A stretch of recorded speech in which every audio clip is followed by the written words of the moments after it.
guys, this is Mike, your host of Craft Beer Storm and founder-owner brewer at Bear Brewing Company in glorious New Hampshire, Portsmouth, New Hampshire. It's snowing. It's winter. What do you expect? Had a lot of snow last night, but now it's starting to rain. But I don't know how the road conditions are at the time of this recording. We'll see. I got to get into Boston, so I don't know. We'll see. Good luck. But in any event, we are going to bring to you today on Wednesday, which we do every Wednesday, a beer styles, where we go down the GABF list, for entries into the Great American Beer Festival competition. They produce styles of beer and characteristics for that style if you want to enter it into the competition, and that's what it's judged against. So there's about 102 of them, and there's also subcategories, so we pick one a week. And we go through it with you, and just to show you that just loads of different beer out there, different styles of beer, and not just Pilsners and IPAs, just lots of other types of beer. And we've been doing a series lately called Wood and Barrel Aged. And, this week is a Wood and Barrel Aged Strong Stout. And these stouts are aged in either a wooden barrel or in contact with wood. And, what is a stout? Like, for an example, an English stout is typically dark brown to pitch black in color. A common profile among stouts, but not in all cases, is the use of roasted barley, which is unmalted barley that is kilned to the point of being charred, so it's burnt, which lends to a dry character to the beer, as well as a huge roasted flavor that can range from burnt coffee to chocolate. But it imparts a delicious flavor to the stout. Now, traditional English stout recipes rely on bitterness from the roasted grain to provide a dry finish, and consequently tend to show a very little hop character. So it's more malty than anything, roasty, malty, low hop character for English stouts. Now, American stouts are high hop character, so it could be, there's a variation of stouts, but usually...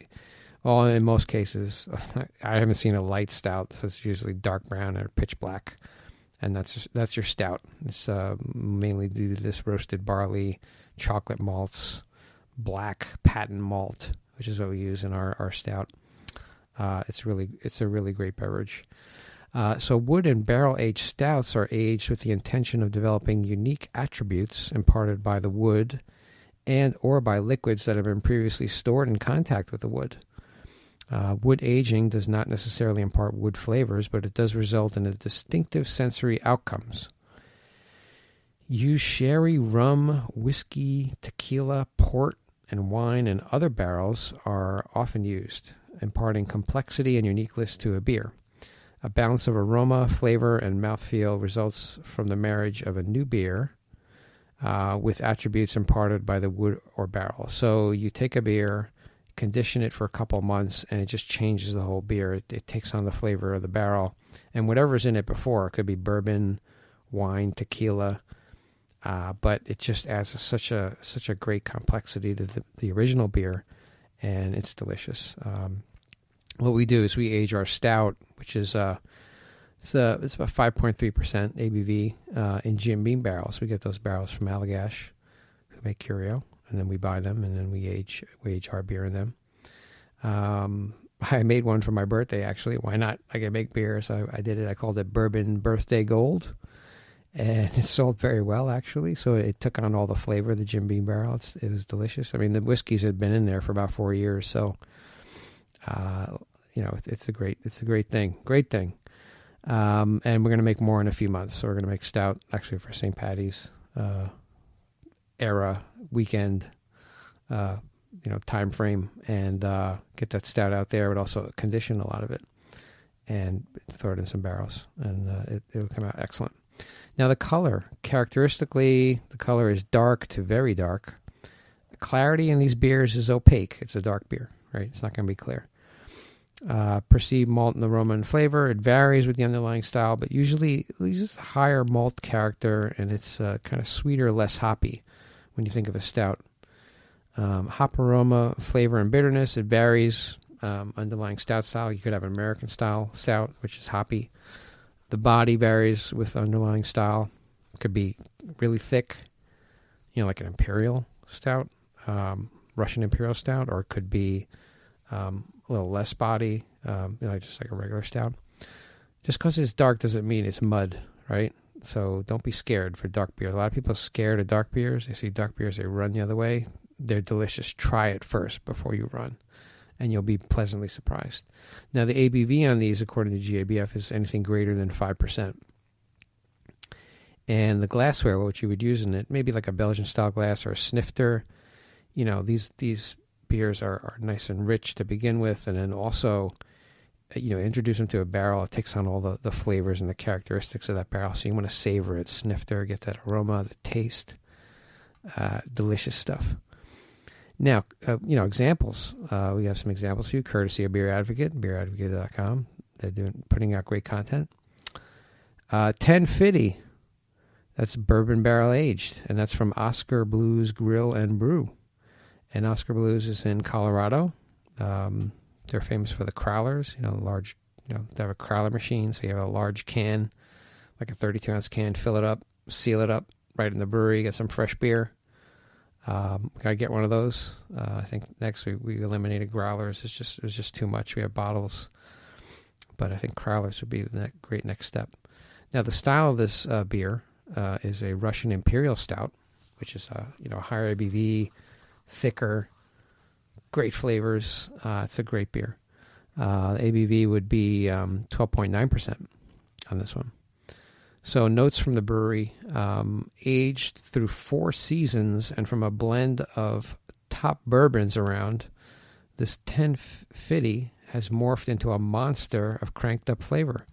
Espresso, burnt sugar, rich chocolate, caramel notes are now driving alongside the vanilla oak bourbon from the barrel and been smoothed out during maturation.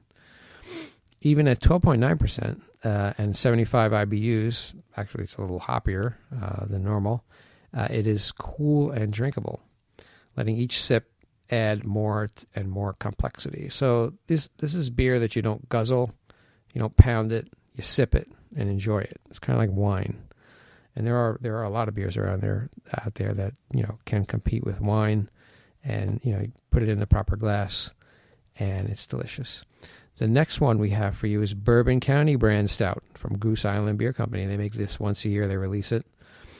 And Goose Island is in Illinois in the United States. We interviewed in a previous podcast the Goose Island brewer in Shanghai, China.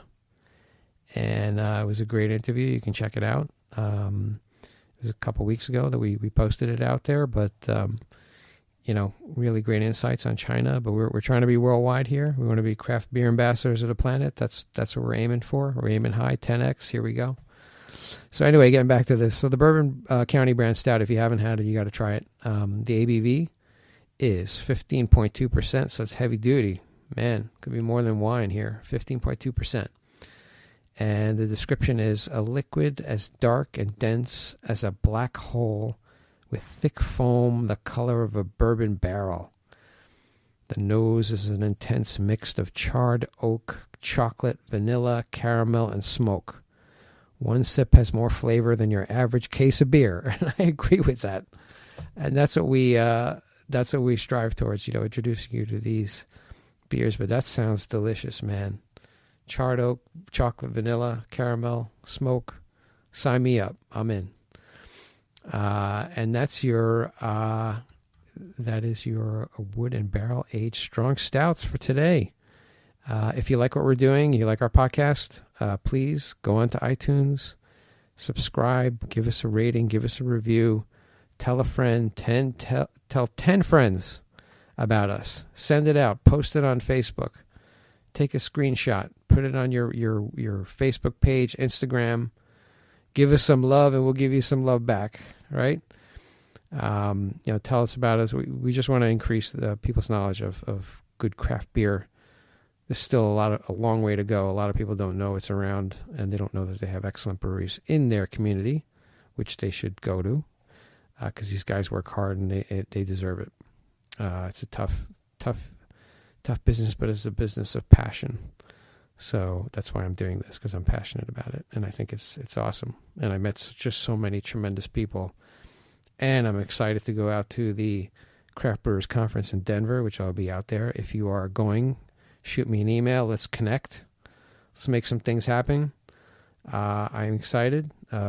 They got Bruce Dickinson of Iron Maiden. I went to like loads of Iron Maiden concerts a while back when in high school and college, and he's going to be there. So there you go. He's doing a lot of good stuff with aviation, and he's a great businessman. So he's going to be the keynote speaker there. So that's what we have for you today. On Wednesdays, we do these beer styles. Mondays, we do interviews with brewers, movers and shakers in the industry. Fridays, we do craft beer news. So we go over the news of the week, and we get that to you. All you have to do is just download us and sit back, relax, listen, grab a beer, and enjoy it. And if you got any comments for me, questions, please email me, michael@craftbeerstorm.com. You know, we're on Instagram, we're on Twitter, Facebook, LinkedIn, YouTube. We're all over the place, right? So get connected with us. And I want to connect with you. If you have any questions, let me know. If you want to get some brewers on the podcast, if you got some suggestions, please let me know. Send them my way. We need brewers on the podcasts, or founders, or people who are influencers in the industry, because it's all good stuff. Okay, guys, that's what I have for you today. We will see you on Friday. Take care.